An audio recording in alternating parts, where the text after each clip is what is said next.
All right, here we go. I'm going to show you how to, not how to, but how I pot up my germinated cannabis seeds. So there was the video before. I wanted to germinate 4 White Widow seeds. I was lucky enough to get 3 that germinated within 2 days. I know now that they're all over the place, but so 3 of these have germinated. I'll keep an eye out for the 4th one when that occurs. So I guess you could say one of the negative things for using this method is the seeds get kind of tossed around. But that one, and that one have germinated. This one's a little latent. We'll see. I said this before. They were kind of 5 years old anyways. Or these are 5 years old since I've had them. I've had these for 5 years. And I don't know how old they were before they were shipped to me. So there's that. Alright, so the first thing I'm going to do, I'll show you my mix. This is the sand and peat mix. 1 part sand, 1 part peat, limed with hydrated lime. This is my seed starting mix. I make this. All of the sand is ground down by me to make sure that there's no lime component to it, so no limestone. I am going to name the first seed that I do. I'm going to name it Fire. We're going to go with the elements that make up, what makes up growing plants. So I am going to start off by measuring out what I know works when it comes to how much I can fit inside of this small container. So I'm going to measure out 4 tablespoons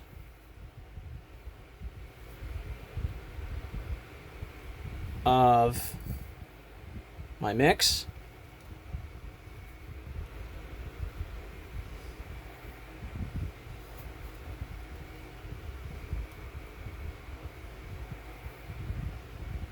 Now the sand in this is a combination of a lot of silica. There's some schist in here. There's some granite, potassium feldspars. So quite a few different things. That was the 3 tablespoons, and we're going to do with a teaspoon.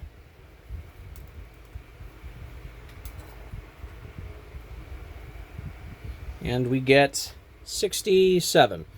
So I mark that down on my sheet. I keep a sheet with all this information. I measured these out. These are usually just a gram, so that I keep the pot size measured as well. So what I'm going to do is I'm going to zero out or tare the scale to 0, and I made up a solution of 30 parts per million nitrogen with the fertilizer that I use. I'm going to use this syringe, and I will soak up. Now how I do this is that 4 tablespoons in a teaspoon, that's 65 milliliters. I multiply that times 0.4 to get the amount that of the initial water that I want to add. Because the peat is really hydrophobic. It'll have a hard time watering if I were to just pot this up and try to water it from the top. It'd take forever, it'd be really uneven. This makes sure that it's all even. Now that's 26 grams. So we're going to add 26 grams.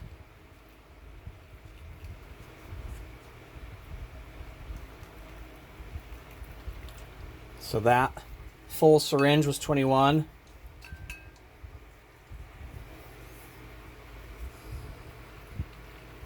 Oop, I went over. There's 28. So water will probably be 29. So water will probably be, it'll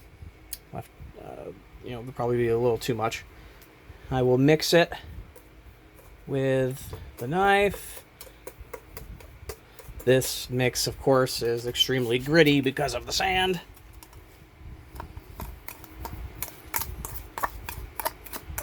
We'll mix. And when I put this into the container, I will press out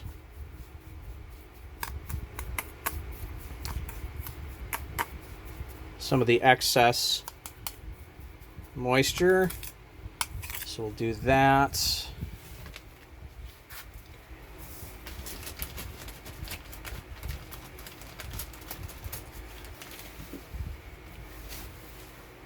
Forgot, you're also, for me, I like using a skewer, and I'll show you why in a second.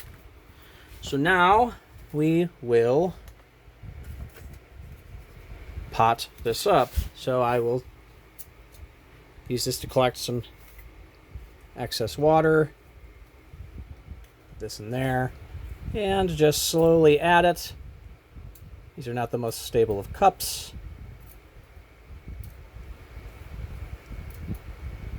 And I will push out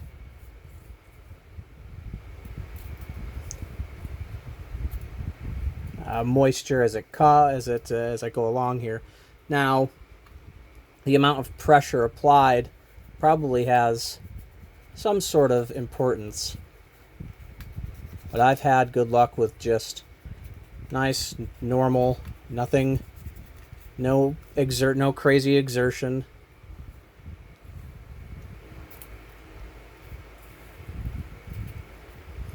You know, I'll add just a little bit so that I don't, if you add it all at once, it's hard to fit it all in.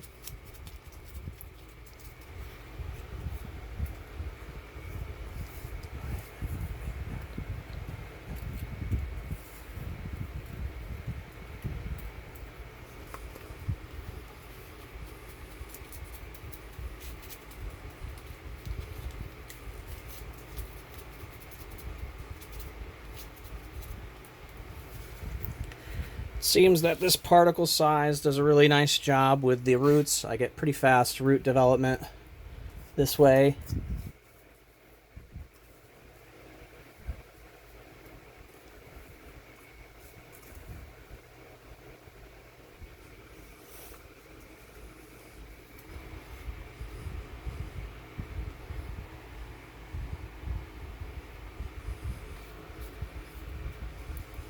Trying to do this in focus, but you'll get the point. And I feel that there's water about to drip out, and there is. That's good. I like having my mix at the top as much as possible because it will, in the future, help with algal growth, keeping algal growth stunted. If I've noticed that having the mix too far deep into the pot allows for probably a little bit too much humidity, not enough wind movement, and you end up with the quick algal growth at the top. Okay, I did pretty good about getting almost all of this in there. You know, I'll be a little off on weight and the volume, but that's not entirely too bad for me. Just an idea is important, so we'll keep pressing to get this amount, a good amount out. I will do a final weigh and see just how much water was retained in this. All right, we'll stick with that. Get this out of the way. Okay. So I'll show you how I do the seed planting itself. Now, let's take this top. This was the one that didn't germinate. Let's see here. Okay. Didn't germinate quite yet. Let's take this just because it has a nice, probably the longest radical. Put it on a little that.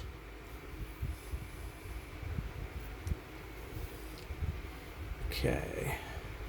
So I've got it on the little cloth.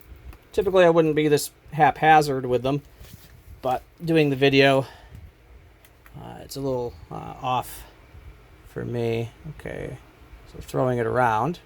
Okay, so see if I can move this in. We're going to go in as far as possible. Bear with me. So there it is, right? So how do I figure depth? I figure depth by using the skewer. So I will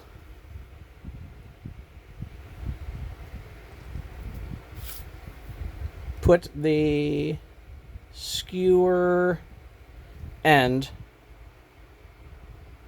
next to the radical, the depth of the radical, and then I will mark the top of the seed with the pen. Then I move the pen mark not to the radical but to the bottom of the seed, and then mark again, and that will be the depth that I will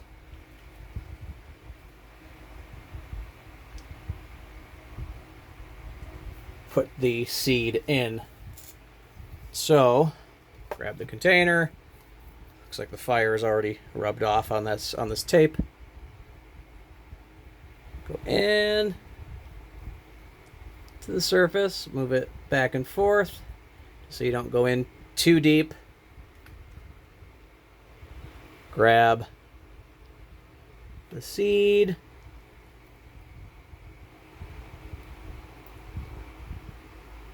Radical down. It's in there, and cover it up. Nice and gentle, nothing crazy. Okay, I will rename this, and I will put this in my dome and cover it, and when it pops up, I will give you an update. Thanks for watching. Hopefully this wasn't too much of a convoluted mess, but this is how I do it. I've never filmed it before, but that is how I start them off. So thanks for watching. Like and subscribe. If there are questions, I'll do my best to answer them. Thanks. Bye.